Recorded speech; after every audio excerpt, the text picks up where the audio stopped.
Welcome back to Art Every Day. Today is day 50, officially day 50. I feel like this should be a landmark video. Like I should have some kind of special event going on or something, but um, it's just another day, and sometimes that's okay.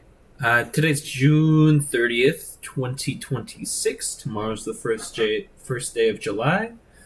And I'm going to be looking at um, not looking at, but I'm going to be drawing in more compositions. So I'm trying to learn. And so what I've done the rest of this week so far, I started off just kind of asking what is composition, and looking up some answers, coming up with a couple of strange theories that I had for myself, and having some fun investigating some other compositions yesterday. So some that worked really, really well, done by, I guess you would call them masters. And there was one in there that I really appreciated having there too, because it kind of drove home the point when composition is done not necessarily incorrectly, but if not all of the rules are followed, um, then things can start to look a little bit odd or a little bit off, and we might not be able to put our finger on why. So today, I'm going to try to draw 3 compositions.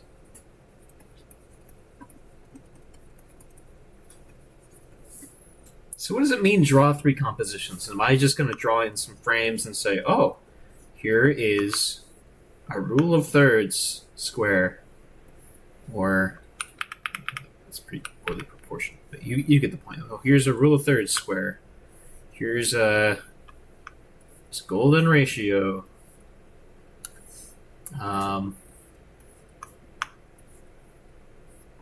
Stuff like that. Is that what I'm doing? No. What I'm going to try and do is I'm going to try and create scenes from one, kind of just imaginary scenes, right? So images that are already sort of downloaded into my head, like trees, mountains, cliffs. I've drawn enough to be able to draw them on their own without worrying too much about getting it right. Um, so I'm going to draw some sort of scene, and I'm going to try to make a composition. And I'm not going to go too crazy with detail. I'm not going to go too crazy with color. I don't think I'm going to color or shade or add any values, but just getting the composition. And it could be interesting, now that I'm thinking about it, it could be interesting to try with one of these to do value, to see if I can create harmony between dark sections of the painting and light sections of the painting. That might be something interesting to try and test out. So let's get started here. So let's start with one frame here. I don't know if you can hear my kitty cat in the background, but she would love to play right now. I'm going to go grab her and bring her with and see if she wants to. Hello! Hello! Hello! You want to hang out? You want to hang out? There you are. Okay. So no from Miss Pico. She said no. Okay. Let's get started. So let's take this rectangle. I'm going to divide that in half. We'll divide it into approximately into thirds. Getting somewhat better at eyeballing these, so this is good practice for proportion.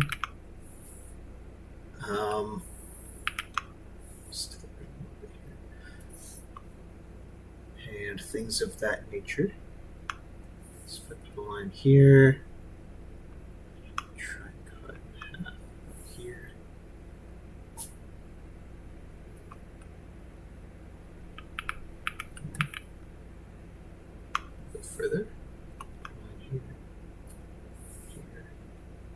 we go.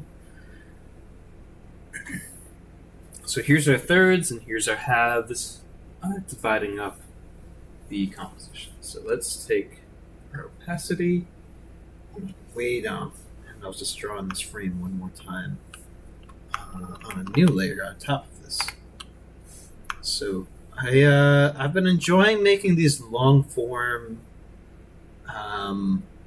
chill videos, like the one that I did yesterday, where I can just sort of draw and chat without any real expectation for what the video is going to be. And it's minimal editing on my end, which I think is what I really appreciate about it. I tried to really practice and learn how to edit a couple times, but it's just not very effective for me to do it daily. So just doing simple things with simple tools while I let the art take the main stage and the center stage, I think is more important for me right now. So I'm not really. I don't like to be on stages or in front of crowds or in the spotlight, I guess. Many people do. I know people who do. Many people need that. I really don't. I really don't need that. So why am I doing this and uploading everything to YouTube? I think it's just an interesting journey to kind of take and to share it with people who maybe are in a similar situation as I am or was. I think that for a long while I didn't think that I could do a whole lot. When I say that, I don't really mean that I didn't think I could do anything. I just didn't think that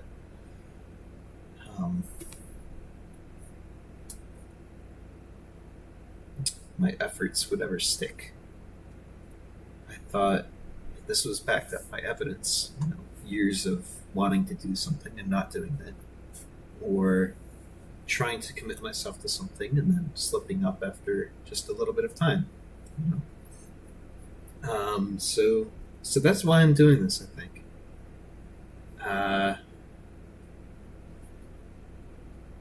To prove that I can be a better version of me, and that you can be a better version of you.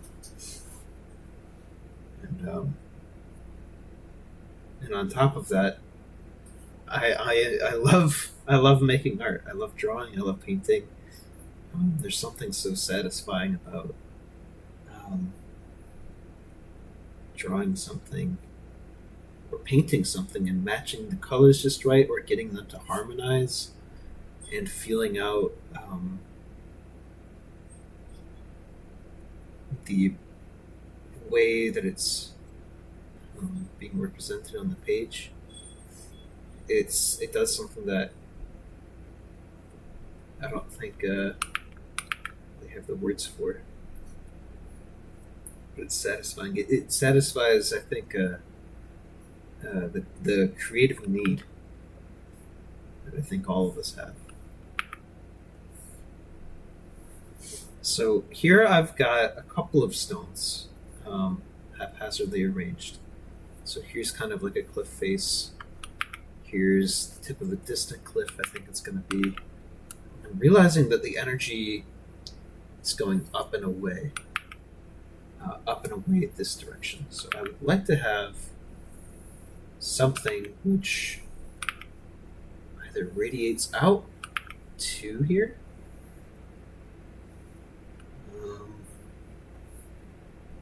or follows a line underneath.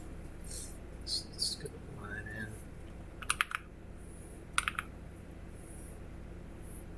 Let's drop down, line in, drop down.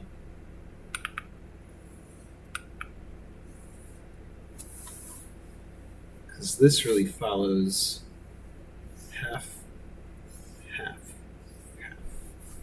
So that's that. And then one line that goes across the entire piece is 1 whole third, 1 whole third, 1 whole third. And if I want, I looks like I've got an opposing um, countermeasure, I'll call it. Balances out one third, one half and a third, half and a third. Oop, something's going on outside. So we've got this feeling of energy going through here. And it slopes down ever so slightly. It's gentle.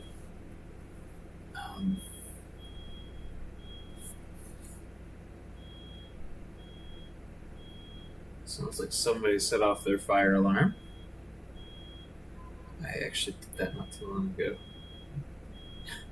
Maybe a little embarrassed to say. I was cooking some breakfast sausage. So here's a third and another third. I'm just going to have where these thirds intersect is where this slope is going to end, I think. Holy cow, they're going fast up there. And to signify this change, let's get a little line. And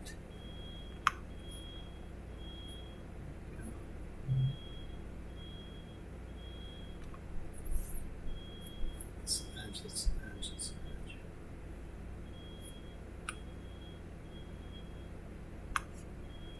Kind of put a little ledge there to make it feel like there's a lot of weight, gravity in this. Make it more curious. And I think I've got this jutting out here to follow along with that line that sweeps through, interrupt it, and capture it.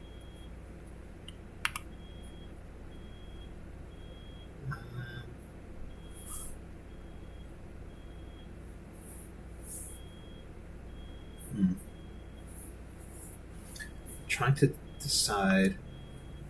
Feels like this is a good spot to have the horizon line.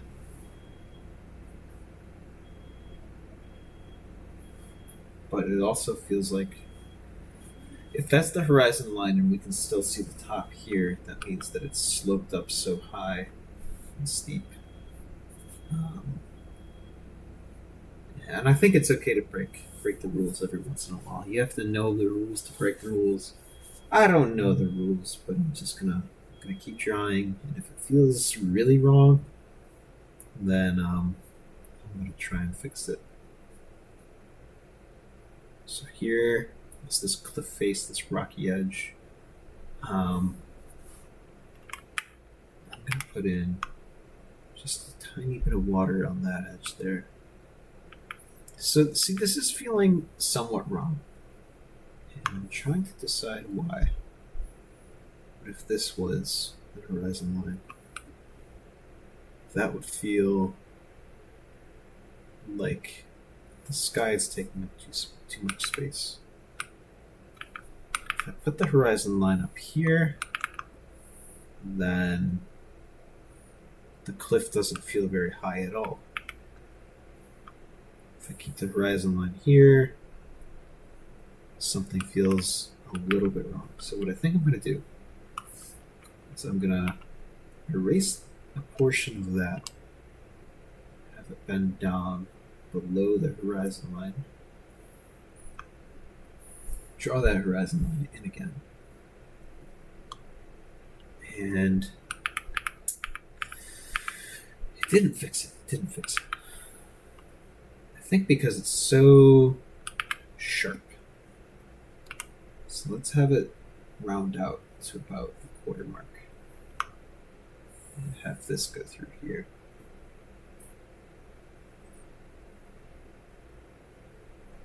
Okay. This is feeling somewhat better. So yeah, that's why I've been doing this, really. That's what I've come up with so far for the reason.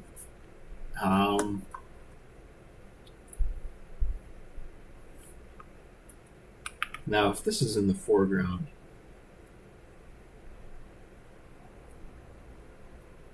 a dead tree like that,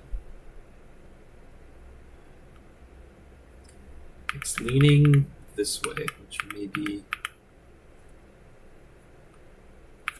messes with the composition if the energy is supposed to flow up and through here.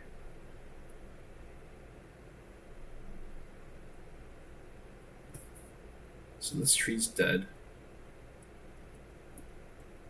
It's kind of got some roots that are going down and around.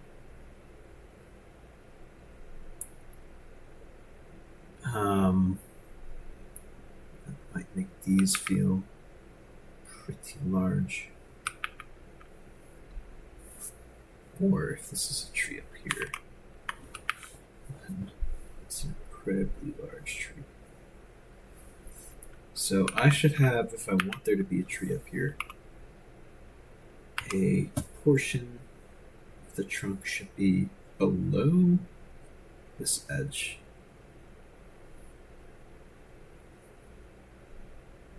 Because if we're looking at a perspective grid,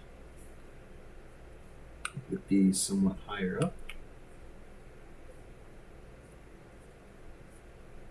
Whatever's on top of this top plane, I would not be able to see where it touches down on that plane. So for example, if there's a person standing on top of it, they're standing like so, which means that their feet are obscured by the way the box is clipping. So that is what I'm doing here. I'm not showing that tree, the base of that tree. I'm just showing the clipping of it. But what I would like to see here is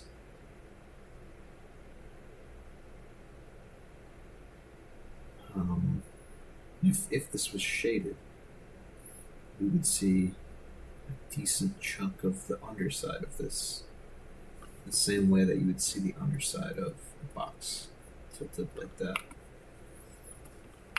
So that's what we would see, more than we would think. That would give this feeling of depth. So why is this tree here on the cliff, and why is there no other trees? Are there other trees that were cut up and taken out? I'm sort of letting the story emerge without really understanding where it's coming from. That's okay. Letting the imagination create something. It's a window into the subconscious and the unconscious. So just without thinking, just drawing what I'm seeing in my head or feeling like should be there. There's a tree that's all the way on the edge, and it felt like there wasn't any other trees around, or the one that is here, it's dead, much smaller. Why is that? Maybe they were removed. Maybe it looks like these ones were removed. Maybe it's inhospitable over here. There's something up here that's quite alive.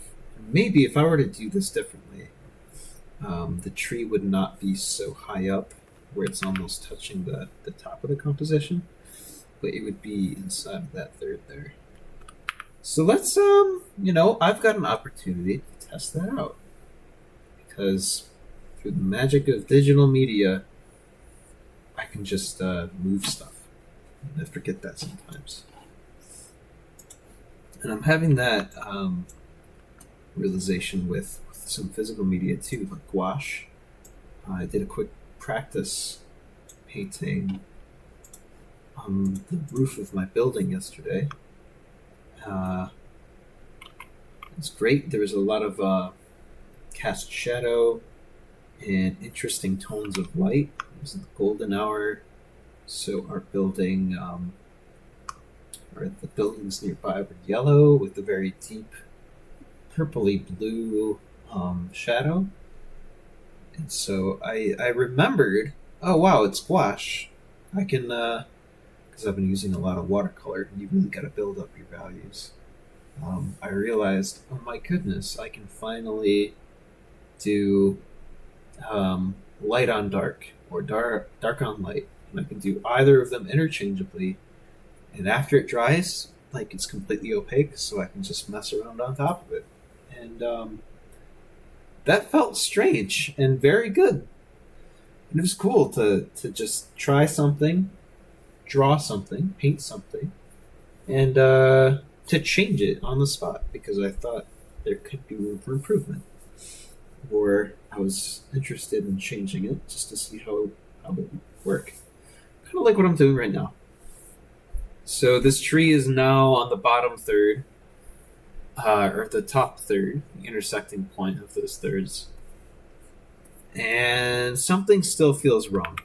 And I think it's just the size of the tree. It's just too dang big. So let's erase it. And let's just draw a tree like that. Maybe there's a branch that builds off like that. Branch behind. So we've got this form of the tree there. And that feels more accurate to the scale, right? If I erase this tree, that feels more accurate as well. If I erase that, it feels a bit more accurate, and then I can draw in leaning up towards this energy again. Now let's have starting from halfway of this third to the bottom 1/3 of this, and have some kind of shape, some kind of structure. I think it's just going to be like a gnarled dead root on a rock.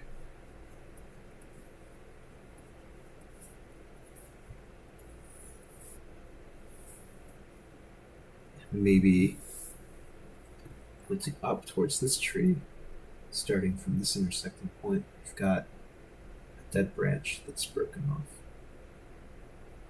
And maybe there's some burling in that branch. Here's a tree. You can feel it point up from that tree. Does it encroach too much on the openness of this space up here? I think so. So we're gonna redact that again. Just gonna undo all of this. And that's the point of doing this. I'm experimenting, learning, trying something.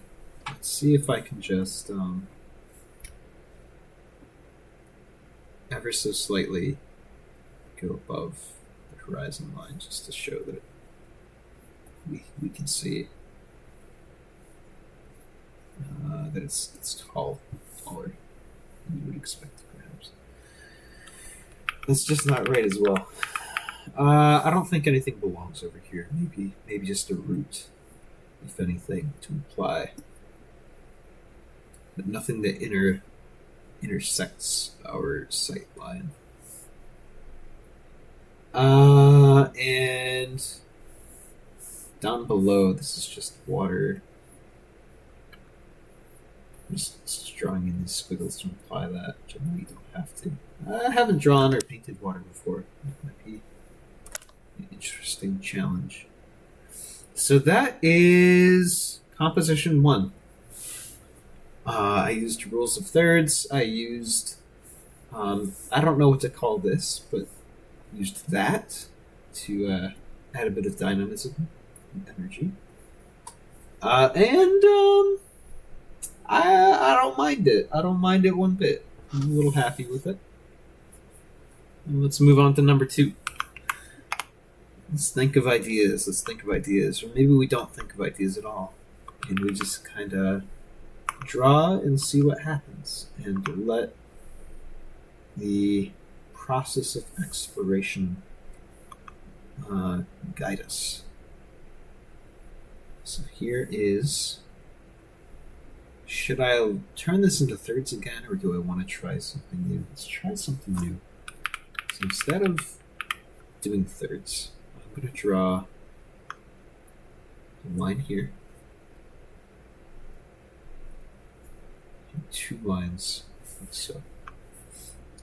Now I'm going to estimate how long this is and try and draw a perfect square. Now I have no idea if I got that correct. So what I'm going to do is take a line.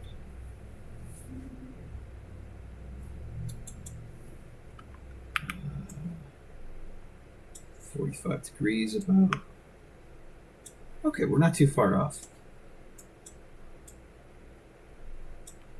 So here's where the real square would be. Draw a line down again, draw a line across. Now, this is interesting because I've never drawn it backwards like this, but this should be 1.618 times the size of this. Is it? No clue. But I'm going to draw this in. I'm going to try and find my square.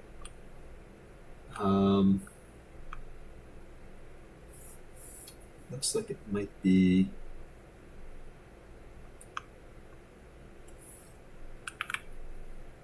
45 degrees.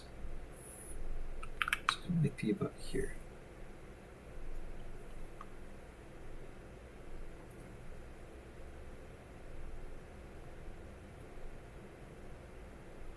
Am I doing this wrong? Let me look at the golden ratio quick. Golden ratio. I am doing this wrong. I'm doing it really wrong. Because it shouldn't be 1.68 of. It's something more like this. Something more like this. This isn't even accurate or correct, but so what? You're still a rock star. Get your rock moves. I don't need you tonight.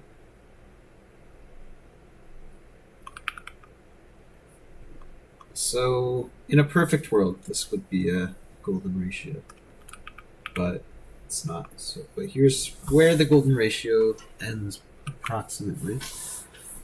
Jeez, I don't know what to do now. Let's try doing it backwards. It's the other way around.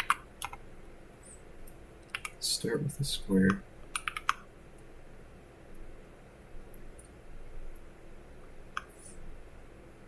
Add another square to it. Add another square to that.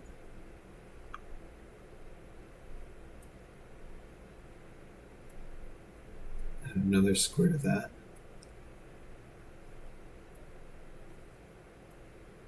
Add another square to that.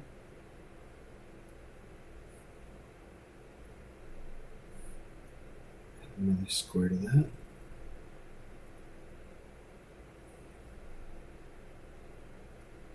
About there. Add one more square to that.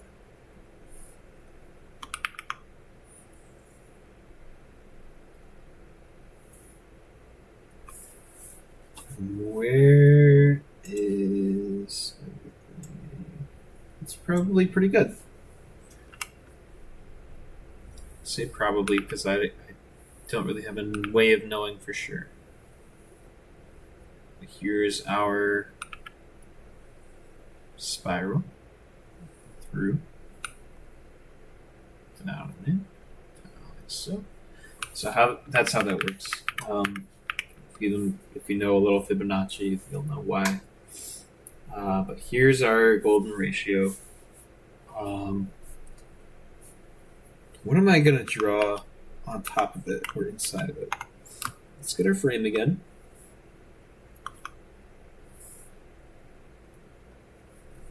And now I know a lot of classical Greek and Roman architecture uses the golden ratio. So I think it'd be interesting to try and imply um, a story like that, or a story here.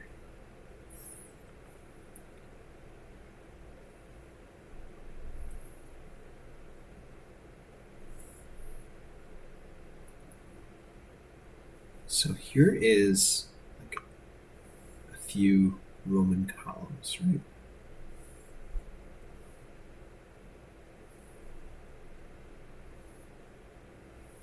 Let's just keep subdividing that.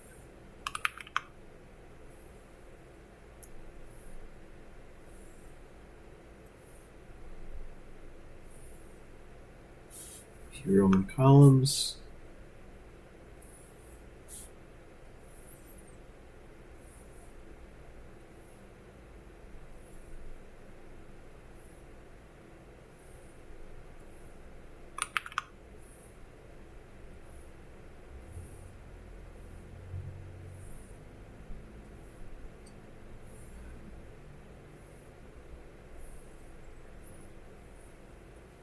And where's the horizon line here? Maybe the horizon line is way up here. Maybe it's here. Let's say that it's here.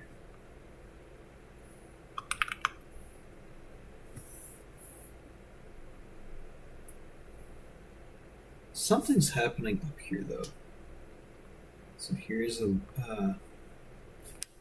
city behind. Maybe there's a stall here. Let's try and subdivide this up into thirds down here.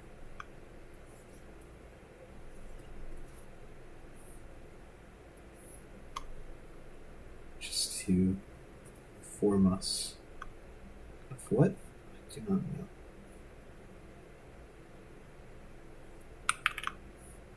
That feels correct. Maybe there's some sort of wall.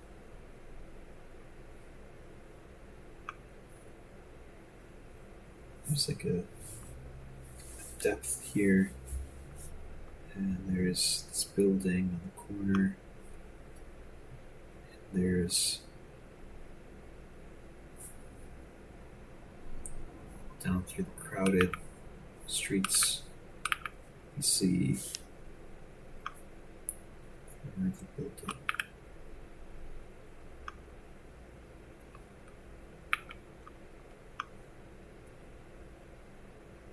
We see some people.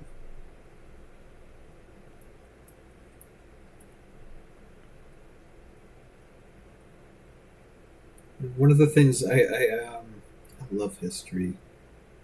I'm not a big Roman Empire cool kind of guy. But what I am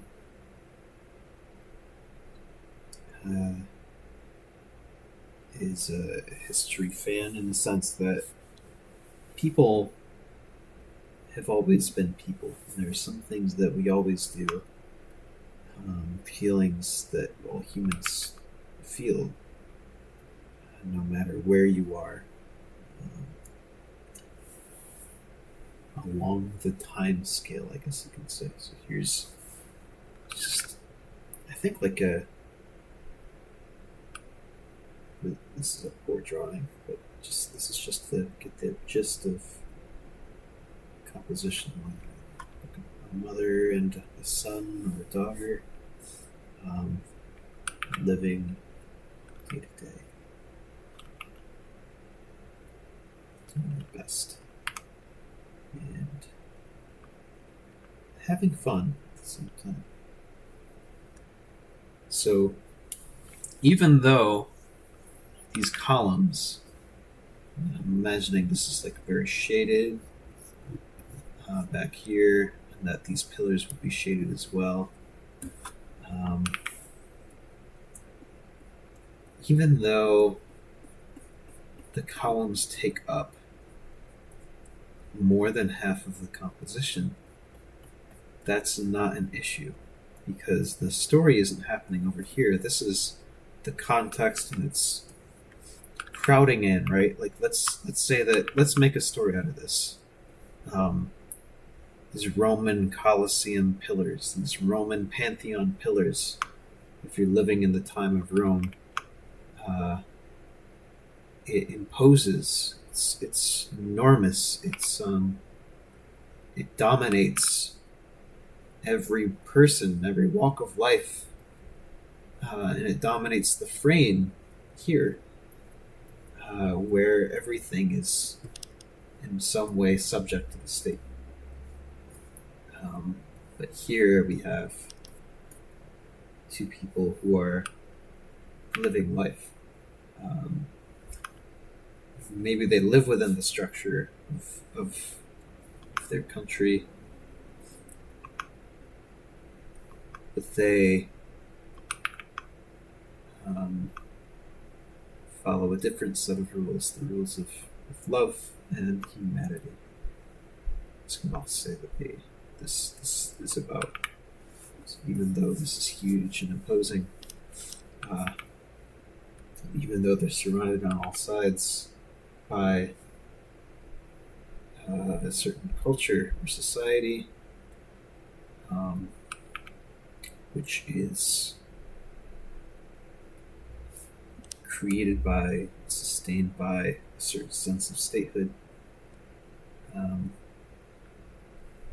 Humanity, I guess.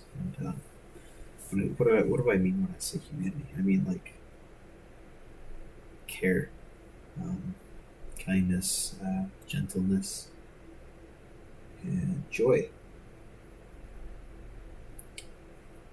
So I think I created a story on accident here, but this is using compositional techniques in order to do that.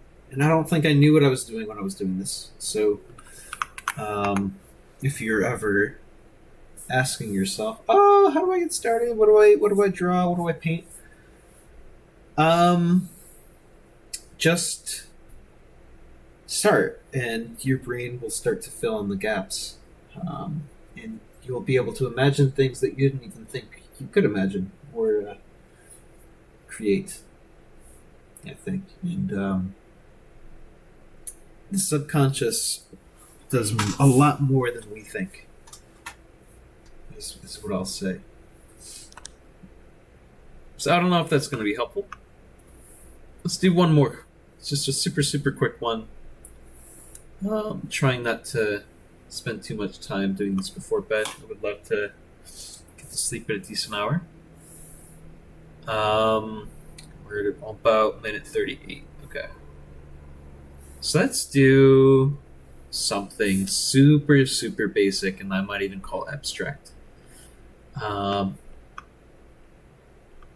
Here's about half.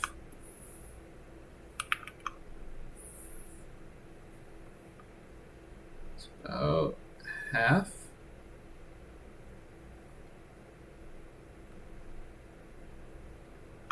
Call that a third. Call that a third. Call that a third. Call this a third. And what am I doing here?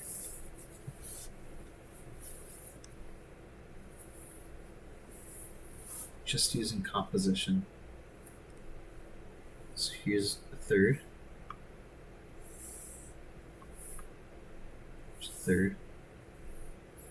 Don't know if this is perfect or if this is correct. It doesn't matter. I don't care. And I think I'm just gonna draw shapes.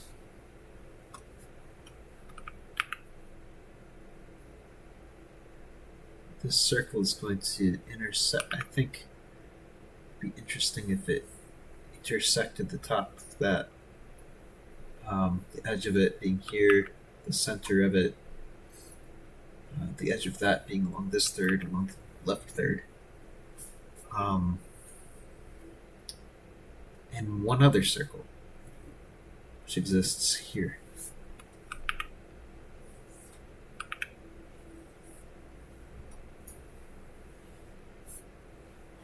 And why are these placed the way that they are?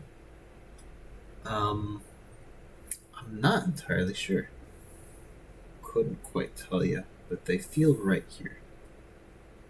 And I'll tell you why after I think about it for a little while and I come up with a BS answer. But I'm curious if other people think that this has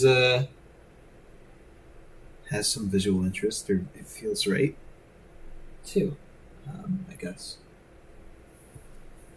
So we've got two circles. Let's think of harmony and balance. We've got two circles that are split along quarters. So one circle on the top left, one circle on the bottom right. And I think what makes them not quite compelling, but the reason that they feel correct. Let's subdivide this into thirds. What do I mean when I say this? I mean these 4 boxes here. 1, 2, 3. So this is a box. This is a box. This is a box. This is a box. And if I subdivide these, so here's a half, and here is, if that's a third, is that a third of this? Doesn't seem right. No. I called that a third, I'm going to call that a third.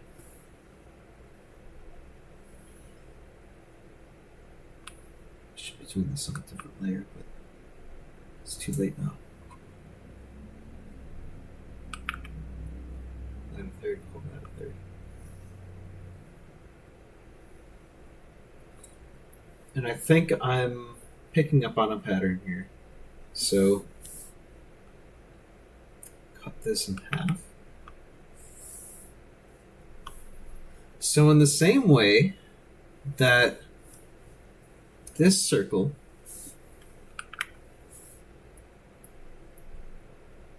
here, I think I really need to recalibrate my screen.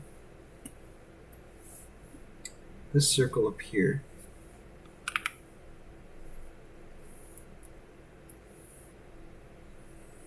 exists within this box.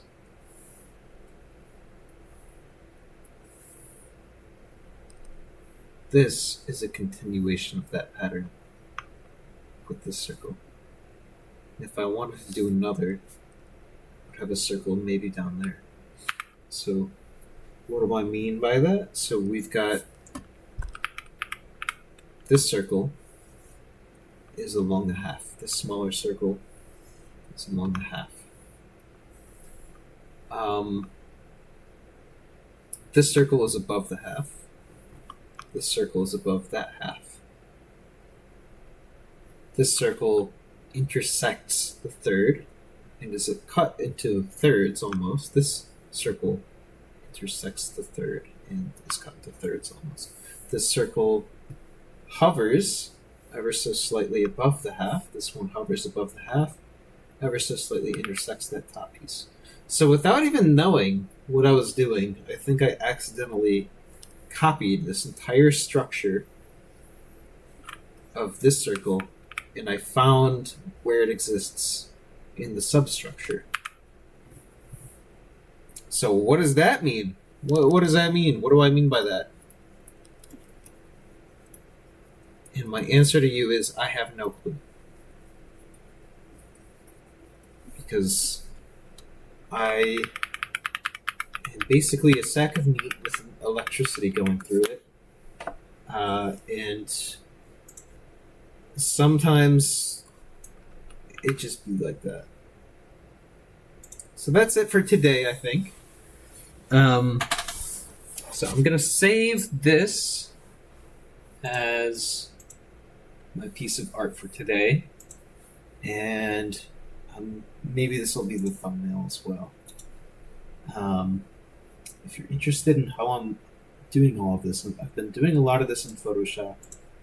And anytime that I've got images or essentially slideshows, I'm saving them to a folder I'm calling my Photoshop sketchbook. So I'm going to call this composition practice sketchbook. It's basically just full of pages of these and layers of these. So that's it for today. Thanks for tagging along. I think that's pretty much it. And I'm getting ready for bed. I'm gonna wind down and chill out for a little bit. So thanks again. Hope y'all have a wonderful night. And if you made it to the end of this video, thank you. You didn't have to watch all of this or spend all of your time with me. I understand there's a lot of things that you could be doing with your free time right now.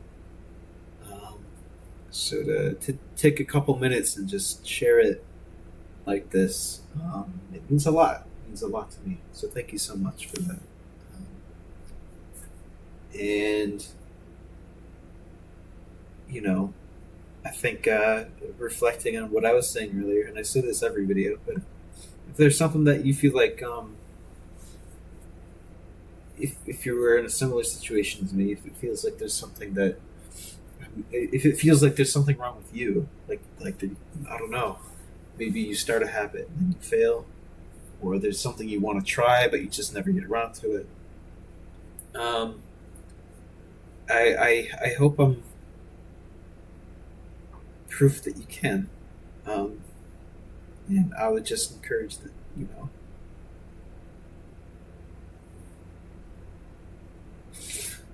give it a try, because you don't know what's going to happen. You can't say that you're not going to do well, because do you have an example? How many times have you tried the thing that you're not going to be able to do? I mean, maybe I'm jumbling up my words, but you don't know that you're going to be bad at something if you've never tried. And you don't know that you're going to stay bad at something unless you try to improve. And even if you are bad at something, that's a good thing. That means that you're new. That means that you're inexperienced, and that means there's a lot for you to learn and for you to grow. Being bad at something is never bad. Unless you're about to take your exam. So there's plenty of time the rest of the year for you to be bad at something and to learn. So yeah, that's it. Thanks, and I'll see you tomorrow, I hope.